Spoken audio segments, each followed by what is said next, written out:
नमस्कार दोस्तों, स्वागत है आप सभी का हमारी आज की खास वीडियो में। आज हम बात करेंगे पीएम मोदी की कुछ अनसुनी बातों के बारे में, तो बने रहिए वीडियो के आखिर तक। इसी तरह की और रहस्यमयी जानकारी प्राप्त करने के लिए हमारे चैनल ट्रू हिस्ट्री को आज ही सब्सक्राइब करें और बेल आइकॉन को प्रेस करें।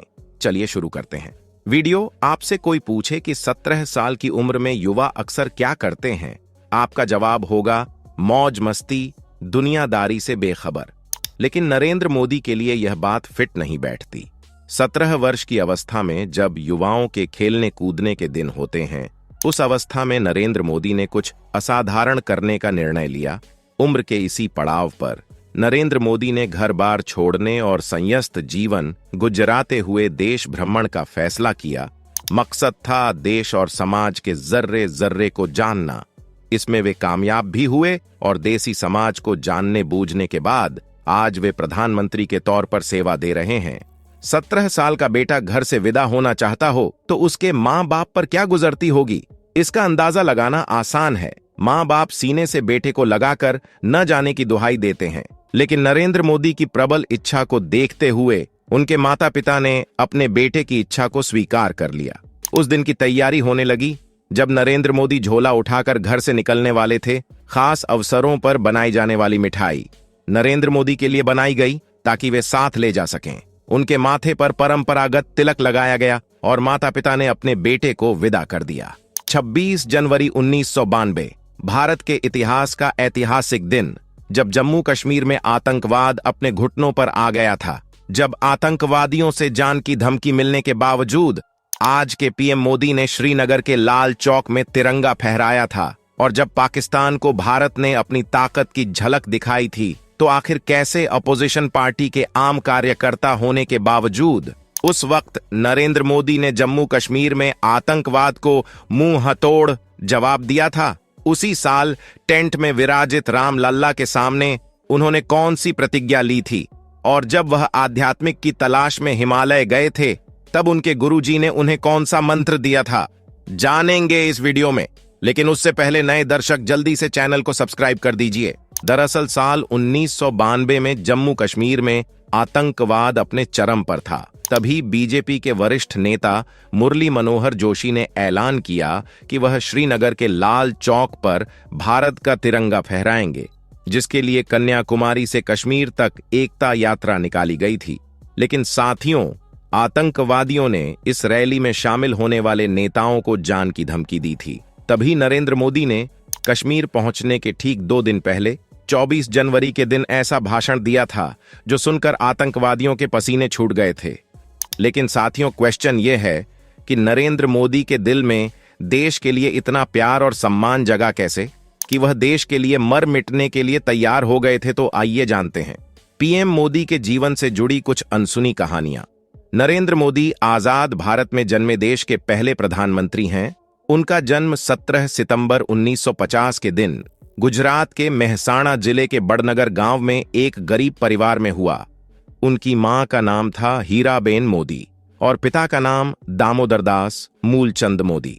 नरेंद्र मोदी अपने 6 भाई बहनों में तीसरे नंबर पर थे। वह बताते हैं कि बचपन में उनके पिताजी वडनगर रेलवे स्टेशन पर चाय का एक छोटा सा स्टॉल लगाया करते थे और नरेंद्र स्टॉल पर अपने पिताजी की मदद किया करते थे, जहां वह ट्रेन के डब्बे में जाकर चाय बेचा करते थे।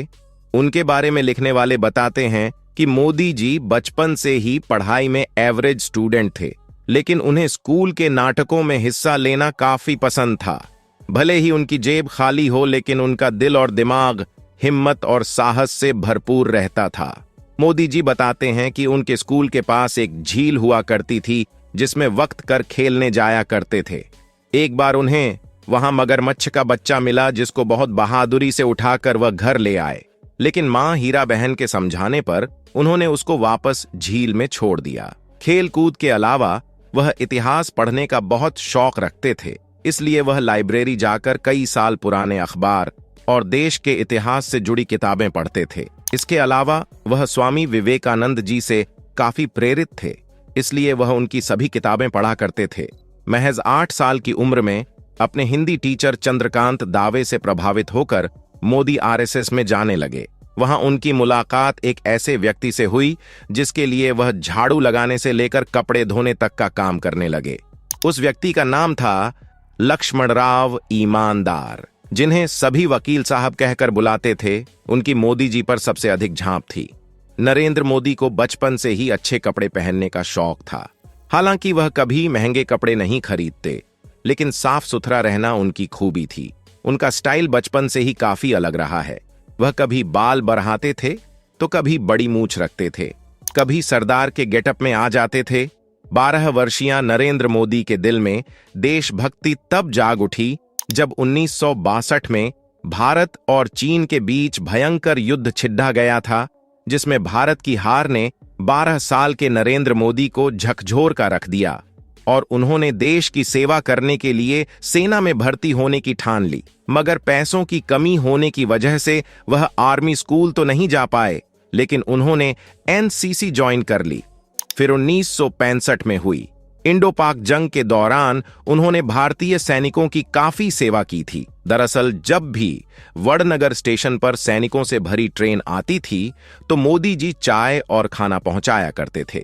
बचपन से ही स्वामी विवेकानंद को अपनी प्रेरक मानने वाले नरेंद्र मोदी 1967 में अपना पारिवारिक जीवन त्याग कर स्वामी विवेकानंद की दीक्षा लेना दीक्षा मठ जा पहुंचे। लेकिन वहां उन्हें दीक्षा नहीं दी गई, क्योंकि रामकिशन मिशन का सन्यासी बनने के लिए उनका ग्रेजुएट होना जरूरी था।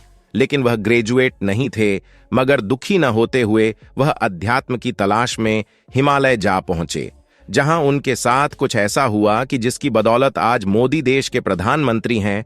कहा जाता है कि हिमालय की घाटियों में नरेंद्र मोदी को एक साधु मिले थे, जिनके शिष्य बनकर उन्होंने तपस्या करना शुरू किया। इसके साथ भगवा वस्त्र और कमंडल लेकर इन्होंने कई राज्यों में यात्रा करना शुरू किया। इसी बीच एक दिन उनके गुरुदेव ने उन्हें बुलाया और कहा कि बालक नरेंद्र, तुम कर क्या रहे हो? नरेंद्र कुछ समझ नहीं पाए। तभी गुरुजी बोले, तुम्हारे पास 2 रास्ते हैं। अगर तुम तपस्या करो और तपस्वी जीवन जियो तो तुम आर्षि बन जाओगे, लेकिन नियति ने तुम्हें दूसरी चीज के लिए चुना है, जिसके लिए तुम इस दुनिया को त्याग कर फिर सांसारिक जीवन में आ जाओ, जहां तुम राज आर्षि कहलाओगे। इसलिए वह पहले केदारनाथ से दिल्ली, राजस्थान और राजकोट से होते हुए वडनगर में वापस आए और कुछ दिन परिवार के साथ रहकर पर अहमदाबाद आ गए, जहां उन्होंने चाय के कैंटीन में काम करने के साथ आरएसएस ज्वाइन कर दिया और एक प्रचारक के रूप में काम करना शुरू किया।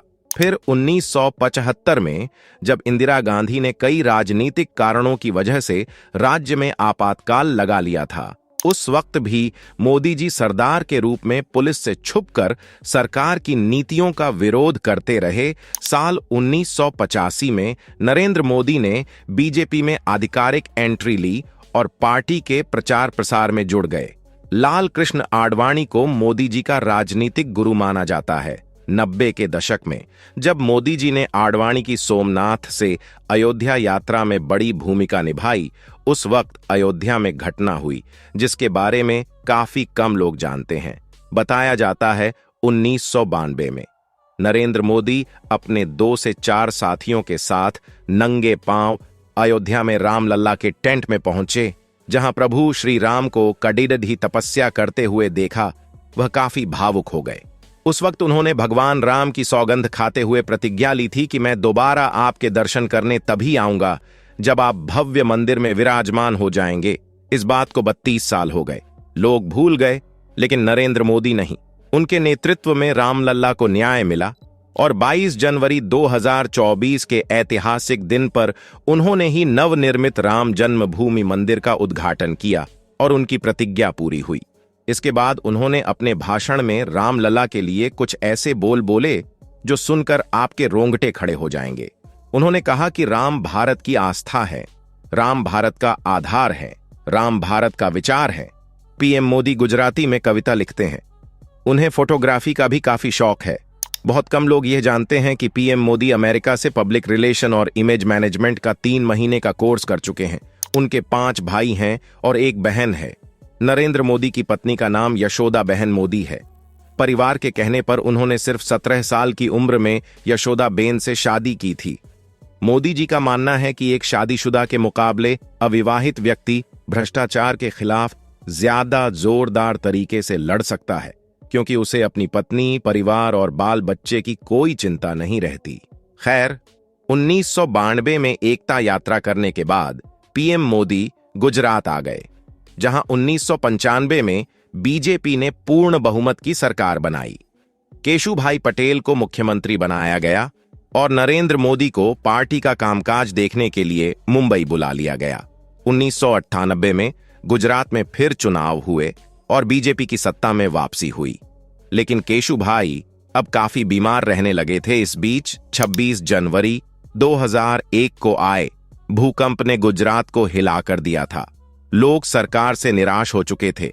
तभी केंद्र में एनडीए की सरकार थी और प्रधानमंत्री थे अटल बिहारी वाजपेयी, जिन्होंने मोदी जी से कहा, तुम्हें दिल्ली छोड़कर गुजरात जाना चाहिए।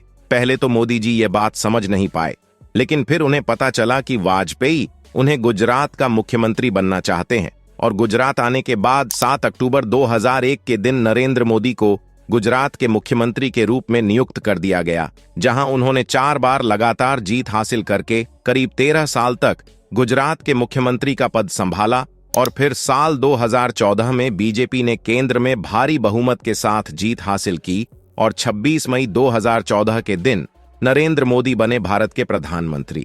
तो दोस्तों, आज के लिए बस इतना ही। अगर आप इस वीडियो का पार्ट 2 देखना चाहते हैं, जिसमें हम प्रधानमंत्री बनने के बाद मोदी जी के जीवन के रोमांचक सफर की बात करेंगे, तो कमेंट बॉक्स में पार्ट 2 जरूर लिखिए। वीडियो अच्छा लगा हो तो इसे लाइक और शेयर जरूर कर दीजिए। इसी तरह की और रहस्यमयी जानकारी प्राप्त करने के लिए हमारे चैनल ट्रू हिस्ट्री को आज ही सब्सक्राइब करें और बेल आइकॉन को प्रेस करें। धन्यवाद।